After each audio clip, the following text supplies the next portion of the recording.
12।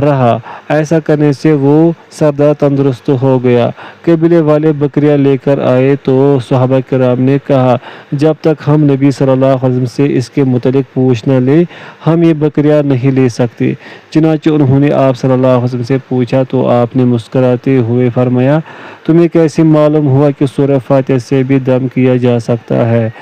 بکریاں لے لو اور ان میں میرے لیے بھی حصہ رکھو۔ فائدہ: سورۃ الفاتحہ ترجمہ: سب تعریف اللہ کے لیے ہے جو سارے جہانوں کا پالنے والا ہے، بے حد رحم والا، نہایت مہربان ہے، بدلے کے دن کا مالک ہے۔ ہم صرف تیری عبادت کرتے ہیں اور صرف تجھ سے مدد مانگتے ہیں۔ ہمیں سیدھے راستے پر چلا، ان لوگوں کے راستے پر جن پر تو نے انعام کیا، جن پر نہ غصہ کیا گیا اور نہ وہ گمراہ ہے۔ نظر بد کا دم، حدیث نمبر 13۔ اور حضرت ام سلمہ رضی اللہ عنہ سے روایت ہے کہ نبی صلی اللہ علیہ وسلم نے ان کے گھر میں ایک لڑکی دیکھی جس کے چہرے پر سیاہ دھبے تھے تو آپ نے فرمایا اسے دم کراؤ کیونکہ اسے نظر بد لگ گئی ہے۔ نظر بد برحق ہے، حدیث نمبر 14۔ اور حضرت ابو ہریرہ رضی اللہ عنہ سے روایت ہے، وہ نبی کریم صلی اللہ علیہ وسلم سے بیان کرتے ہیں کہ آپ نے ارشاد فرمایا نظر لگنا جانا برحق ہے اور آپ نے جسم میں سرما بھرنے سے بھی منع فرمایا ہے۔ حدیث نمبر 15۔ اور حضرت ابو امامہ بن سہل بن حنیف بیان کرتے ہیں عامر بن ربیعہ نے سہل بن حنیف کو غسل کرتے ہوئے دیکھا تو انہوں نے کہا اللہ کی قسم میں نے جس قدر سفید و ملائم جلد آج دیکھی ہے ایسی کبھی نہیں دیکھی۔ راوی بیان کرتے ہیں اسی بات پر سہل بے ہوش ہو کر گر گئے۔ انہیں رسول اللہ صلی اللہ علیہ وسلم کے پاس لایا گیا اور آپ سے عرض کیا گیا اللہ کے رسول کیا آپ کو سہل بن حنیف کے بارے میں کچھ خبر ہے؟ اللہ کی قسم وہ تو اپنا سر بھی نہیں اٹھاتے۔ آپ صلی اللہ علیہ وسلم نے ارشاد فرمایا کیا تم اس کے متعلق کسی کے بارے میں گمان کرتے ہو؟ انہوں نے عرض کیا ہم عامر بن ربیعہ کے بارے میں گمان کرتے ہیں۔ راوی بیان کرتے ہیں رسول اللہ صلی اللہ علیہ وسلم نے عامر کو بلایا اور اس سے سخت لہجے میں بات کی اور فرمایا تم اپنے بھائی کو قتل کرتے ہو، تم نے اس کے لیے برکت کی دعا کیوں نہ کی؟ اس کے لیے غسل کرو۔ عامر نے اس کے لیے ایک برتن میں اپنا چہرہ، اپنے ہاتھ، اپنی کہنیاں، اپنے گھٹنے، پاؤں کے اطراف اور ازار کے ساتھ کے اعضاء دھوئے، پھر وہ پانی اس پر ڈالا گیا تو وہ اٹھ کر لوگوں کے ساتھ چل پڑا اور اسے کوئی تکلیف نہیں تھی۔ نبی کریم صلی اللہ علیہ وسلم کا دم، حدیث نمبر 16۔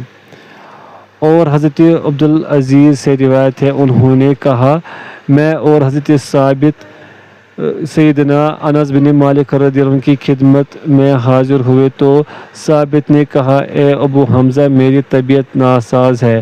حضرت انس رضی اللہ عنہ نے ارشاد فرمایا کیا میں تجھے رسول اللہ صلی اللہ علیہ وسلم کا دم نہ کروں؟ ثابت نے عرض کیا کیوں نہیں؟ حضرت انس رضی اللہ عنہ نے یہ دعا پڑھ کر دم کیا اللہم رب الناس مذہب الباس اشف انت شافی لا شافی الا انت شفاء لا یغادر سقما۔ اے اللہ لوگوں کے رب، اے تکلیف دور کرنے والے تو شفا عطا فرما، بے شک تو ہی شفا دینے والا ہے، تیرے سوا اور کوئی شفا دینے والا نہیں، تو ایسی شفا عطا فرما کہ بیماری بالکل نہ رہے۔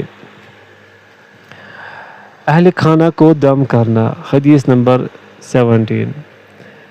اور حضرت عائشہ رضی اللہ عنہ سے روایت ہے کہ نبی کریم صلی اللہ علیہ وسلم اپنے بعض اہل خانہ کو یہ دعا پڑھ کر دم کرتے اور اس پر اپنا دایاں ہاتھ پھیرتے تھے اللہم رب الناس اذہب الباس اشفہ وانت شافی لا شفاء الا شفاؤک شفاء لا یغادر سقما۔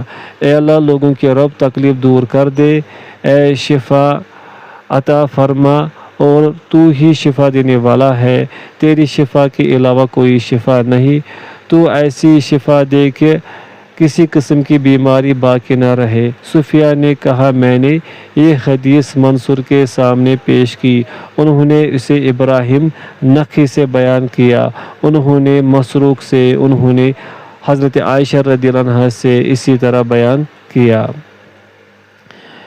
شفا اللہ تعالیٰ ہی کے ہاتھ میں ہے۔ قال اللہ تعالیٰ وَإِذَا مَرِضْتُ فَهُوَ يَشْفِينِ، اللہ تعالیٰ نے ارشاد فرمایا اور جب بیمار ہوتا ہوں تو وہی مجھے شفا دیتا ہے۔ سورۃ الشعراء آیت نمبر 80، حدیث نمبر 18۔ اور حضرت عائشہ رضی اللہ عنہا ہی سے روایت ہے کہ رسول اللہ صلی اللہ علیہ وسلم یہ دعا پڑھ کر دم کرتے تھے، امسح الباس رب الناس بیدک الشفاء لا کاشف لہ الا انت، اے لوگوں کے رب تکلیف کو دور کر دے، تیرے ہاتھ ہی میں شفا ہے، تیرے سوا کوئی بھی تکلیف دور کرنے والا نہیں۔ معوذتین سے دم کرنا اور پھونک مارنا۔ قال اللہ تعالی قل اعوذ برب الفلق من شر ما خلق ومن شر غاسق اذا وقب ومن شر النفاثات في العقد ومن شر حاسد اذا حسد۔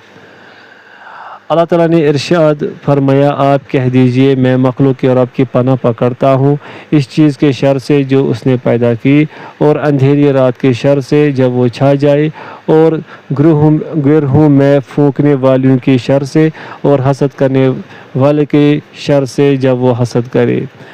وقال اللہ تعالی قل اعوذ برب الناس ملک الناس الہ الناس من شر الوسواس الخناس الذی یوسوس فی صدور الناس من الجنۃ والناس۔ اور اللہ تعالیٰ نے ارشاد فرمایا آپ کہہ دیجئے میں پناہ پکڑتا ہوں لوگوں کے رب کی، لوگوں کے بادشاہ کی، لوگوں کے معبود کی وسوسہ ڈالنے والے کے شر سے جو ہٹ کر آنے والا ہے، وہ جو لوگوں کے سینوں میں وسوسہ ڈالتا ہے، جنوں اور انسانوں میں سے ہے، حدیث نمبر 19۔ اور حضرت عائشہ رضی اللہ عنہا سے روایت ہے، انہوں نے فرمایا کہ رسول اللہ صلی اللہ علیہ وسلم جب اپنے بستر پر تشریف لاتے تو اپنے دونوں ہاتھوں پر قل هو اللہ احد اور معوذتین پڑھ کر پھونکتے، پھر دونوں ہاتھوں کا اپنے چہرے اور جسم کے جس حصے تک ہاتھ جاتا وہاں تک پھیرتے۔ حضرت عائشہ رضی اللہ عنہا نے فرمایا جب آپ بیمار ہوئے تو مجھے اس طرح کرنے کا حکم دیا۔ شرک اور جادو انتہائی ہلاکت خیز ہے۔ حدیث نمبر 20۔ اور حضرت ابو ہریرہ رضی اللہ عنہ سے روایت ہے کہ رسول اللہ صلی اللہ علیہ وسلم نے ارشاد فرمایا تباہ کر دینے والی چیزوں سے اجتناب کرو، وہ اللہ کے ساتھ شرک کرنا اور جادو کرانا ہے، جادو برحق ہے۔ حدیث نمبر 21۔ اور حضرت عائشہ رضی اللہ عنہا سے روایت ہے انہوں نے کہا کہ رسول اللہ صلی اللہ علیہ وسلم پر جادو کیا گیا، اس کا یہ اثر ہوا کہ آپ اپنے خیال کے مطابق ایک کام کر چکے ہوتے لیکن وہ نہیں کیا ہوتا تھا۔ آخر کار ایک دن آپ میرے پاس تشریف فرما تھے تو آپ نے اللہ تعالیٰ سے دعا کی، پھر دعا مانگی، اس کے بعد آپ نے مجھ سے فرمایا اے عائشہ کیا تمہیں معلوم ہے کہ میں نے اللہ تعالیٰ سے جو بات پوچھی تھی اس کا جواب اللہ تعالیٰ نے مجھے دے دیا ہے؟ میں نے عرض کی اللہ کے رسول وہ کیا بات ہے؟ آپ نے ارشاد فرمایا میرے پاس دو آدمی آئے، ان میں سے ایک میرے سر کے پاس اور دوسرا میرے پاؤں کے پاس بیٹھ گیا، پھر ایک نے دوسرے ساتھی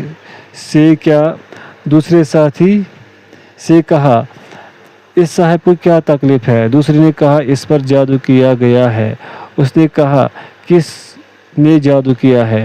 دوسرے نے جواب دیا لبید بن عاصم یہودی نے جو قبیلہ بنو زریق سے تعلق رکھتا ہے۔ پہلے نے کہا کس چیز میں جادو کیا ہے؟ دوسرے نے کہا کنگھی اور اس سے جڑنے والے بالوں میں جو نر کھجور کے خوشے کے غلاف میں رکھا ہوا ہے۔ اس نے پوچھا وہ کہاں رکھا ہے؟ اس نے جواب دیا ذی اروان نامی کنویں میں رکھا ہے۔ نبی کریم صلی اللہ علیہ وسلم اپنے چند صحابہ کو ساتھ لے کر اس کنویں پر تشریف لے گئے، اسے دیکھا وہاں کھجور کے درخت تھے۔ پھر آپ واپس سیدہ عائشہ رضی اللہ عنہ کے پاس تشریف لائے اور فرمایا اللہ کی قسم اس کنویں کا پانی مہندی کے نچوڑ جیسا سرخ ہے اور وہاں کی کھجوریں گویا شیطانوں کے سر ہے۔ میں نے عرض کی اللہ کے رسول صلی اللہ علیہ وسلم کیا آپ نے اسے نکالا ہے؟ آپ نے فرمایا نہیں، بہرکیف اللہ تعالیٰ نے مجھے شفا دے دی ہے، اب مجھے اندیشہ ہے کہ مبادا لوگوں میں کوئی شر پیدا ہو۔ پھر آپ نے اسے دفن کر دینے کا حکم دیا۔ تقاریر کا جادو اثر ہونا، حدیث نمبر 22۔ اور حضرت عبداللہ بن عمر رضی اللہ عنہما سے روایت ہے کہ دو آدمی مشرق کی طرف سے آئے اور انہوں نے لوگوں کو خطاب کیا جس سے لوگ بہت متاثر ہوئے۔ رسول اللہ صلی اللہ علیہ وسلم نے ارشاد فرمایا بلا شبہ بعض تقریریں جادو اثر ہوتی ہے۔ عجوہ کھجور سے جادو کا علاج، حدیث نمبر 23۔ اور حضرت سعد بن ابی وقاص رضی اللہ عنہ سے روایت ہے کہ انہوں نے کہا کہ نبی کریم صلی اللہ علیہ وسلم نے ارشاد فرمایا جو شخص صبح کے وقت عجوہ کھجوریں استعمال کرے اس کو رات تک زہر اور جادو سے کوئی نقصان نہیں ہوگا۔ علی بن مدینی کے علاوہ دوسرے راوی نے بائیں الفاظ بیان کیا ہے کہ جو شخص 7 کھجوریں کھا لے۔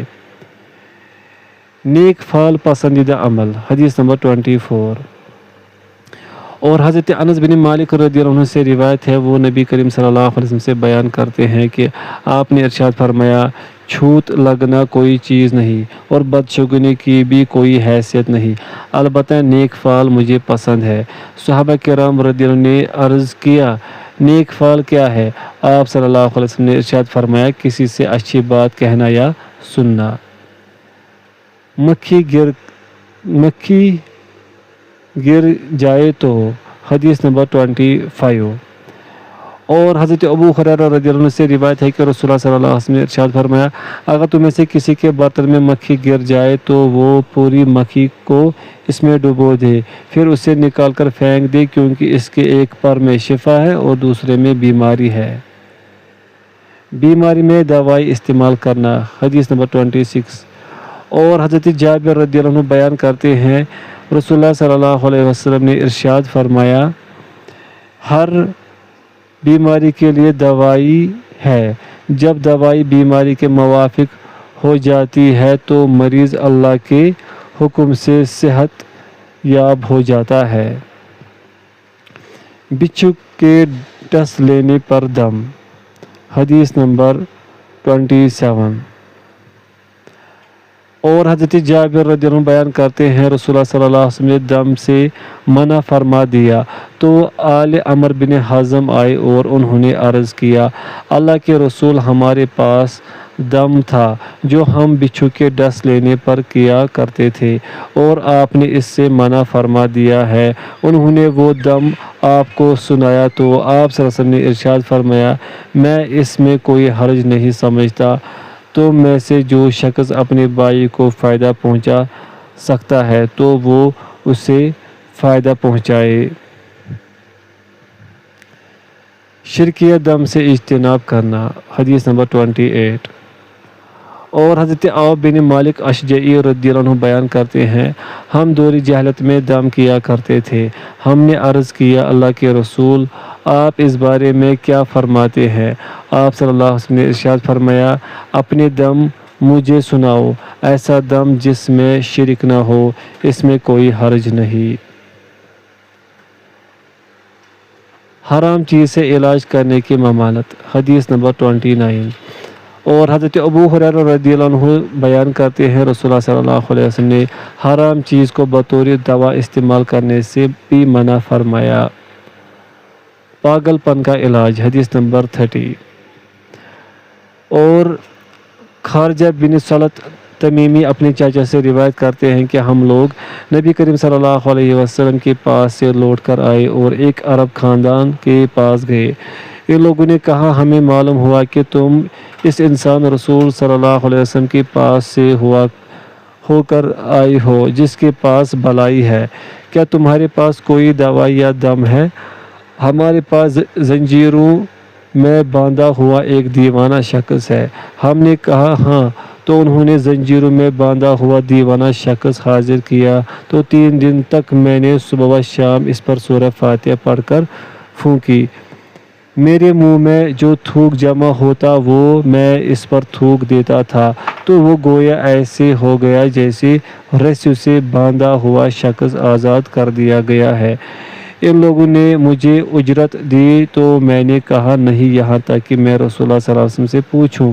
پس آپ صلی اللہ علیہ وسلم نے ارشاد فرمایا، قسم ہے میری عمر کی، لوگ باطل دم کے ذریعے سے کھاتے ہیں اور تو نے حق دم کے ساتھ کھایا ہے۔ سیدہ فاطمہ رضی اللہ عنہ کا طریقہ علاج، حدیث نمبر 31۔ اور سیدنا سہل بن سعد رضی اللہ عنہ سے احد کے دن رسول اللہ صلی اللہ علیہ وسلم کے زخم کے بارے میں پوچھا گیا، تو انہوں نے کہا نبی کریم صلی اللہ علیہ وسلم کا چہرہ زخمی ہو گیا، آپ کے سامنے کے رباعی دانت بھی شہید ہو گئے، اور آپ کے سر پر جو لوہے کی کھود ٹوپی تھی وہ بھی ٹوٹ کر سر میں پیوست ہو گئی۔ پس سیدہ فاطمہ رضی اللہ عنہ آپ صلی اللہ علیہ وسلم کا خون دھوتی تھی، اور سیدنا علی رضی اللہ عنہ ڈھال میں پانی لا کر ڈالتے تھے۔ جب حضرت فاطمہ رضی اللہ عنہ نے دیکھا کہ پانی ڈالنے سے خون بہنے میں اضافہ ہی ہو رہا ہے، تو انہوں نے چٹائی کا ٹکڑا جلا کر راکھ تیار کی اور زخم پر لگائے، تو خون رک گیا۔ کھانے میں پرہیز کرنے سے علاج، حدیث نمبر 32۔ اور سیدہ ام منذر بنت قیس انصاریہ رضی اللہ عنہ کہتی ہیں کہ رسول اللہ صلی اللہ علیہ وسلم ان کے گھر تشریف لائے، اور آپ صلی اللہ علیہ وسلم کے ساتھ علی رضی اللہ عنہ کے بھی تھے۔ علی رضی اللہ عنہ بیماری سے اٹھے تھے اور کمزور تھے۔ ہمارے گھر میں کھجور کے گچھے لٹکائے گئے تھے، پس آپ صلی اللہ علیہ وسلم اٹھے اور ان میں سے کھانے لگے۔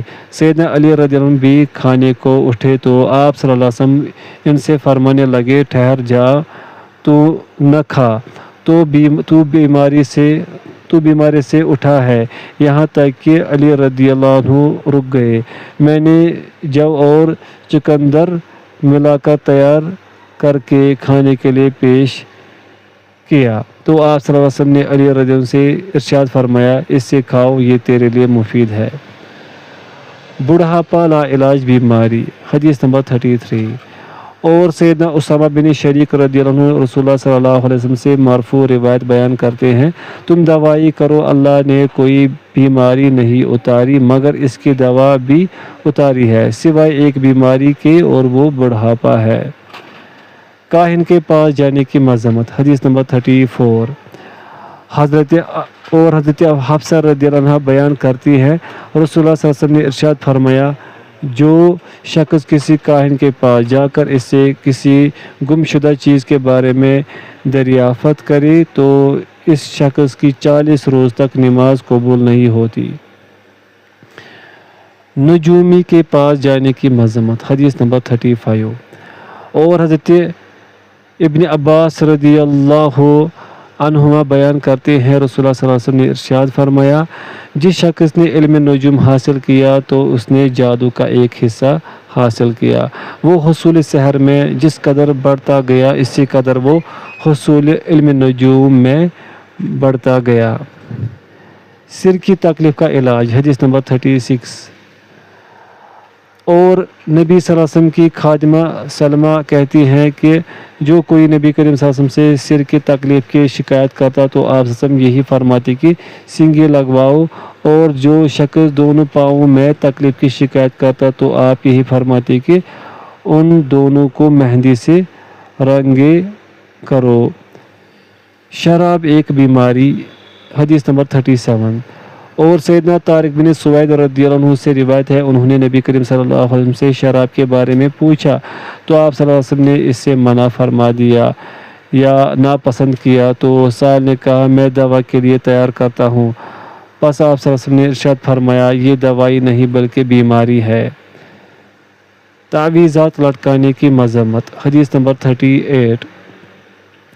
اور عیسیٰ بن عبد الرحمن بن ابی لیلہ کہتے ہیں میں عبداللہ بن عقیم بن معبد جوہنی کے پاس آیا اور ان کی عیادت کی، انہیں خسرہ نما کوئی بیماری تھی، میں نے کہا آپ تعویذ نہیں باندھ لیتے؟ انہوں نے کہا میں اللہ سے اس کی پناہ مانگتا ہوں۔ نبی کریم صلی اللہ علیہ وسلم نے ارشاد فرمایا جو کوئی چیز لٹکائے گا وہ اس کے سپرد کیا جائے گا۔ جبریل علیہ السلام کا دم، حدیث نمبر 39۔ اور سیدنا ابو سعید رضی اللہ عنہ سے روایت ہے کہ جبریل علیہ السلام کے پاس آئے اور کہا یا محمد صلی اللہ علیہ وسلم آپ بیمار ہیں؟ فرمایا ہاں میں بیمار ہوں۔ جبریل علیہ السلام نے کہا میں اللہ کے نام سے دم کرتا ہوں ہر بیماری سے جو آپ کو ایذا پہنچائے اور ہر نفس اور ہر حاسد آنکھ کی شر سے بچائے۔ میں آپ کو اللہ کے نام سے دم کرتا ہوں اور اللہ ہی آپ کو شفا دے گا۔ پرندوں سے پھال لینے کی مذمت، حدیث نمبر 40۔ اور معاویہ بن حکم بیان کرتے ہیں میں نے عرض کیا اللہ کے رسول کچھ ایسے امور و معاملات ہیں جو ہم دور جاہلیت میں کیا کرتے تھے، ہم کاہنوں کے پاس جایا کرتے تھے۔ آپ صلی اللہ علیہ وسلم نے ارشاد فرمایا تم کاہنوں کے پاس نہ جایا کرو وہ بیان کرتے ہیں۔ میں نے عرض کیا ہم پرندوں کے ذریعے پھال لیا کرتے تھے۔ آپ صلی اللہ علیہ وسلم نے ارشاد فرمایا یہ ایسی چیز ہے جسے تم میں سے کوئی اپنے دل میں پاتا ہے، وہ پھال لینا تمہیں کام کرنے سے نہ روکے۔ وہ بیان کرتے ہیں میں نے عرض کیا ہم میں سے کچھ لوگ ایسے ہیں جو لکیریں کھینچا کرتے تھے۔ آپ صلی اللہ علیہ وسلم نے ارشاد فرمایا ایک نبی بھی لکیریں کھینچا کرتے تھے، جس کا خط ان کے خط کے موافق ہو گیا تو وہ ٹھیک ہے۔ وصلی اللہ تعالی علی خیر خلقہ محمد و آلہ و صحبہ اجمعین۔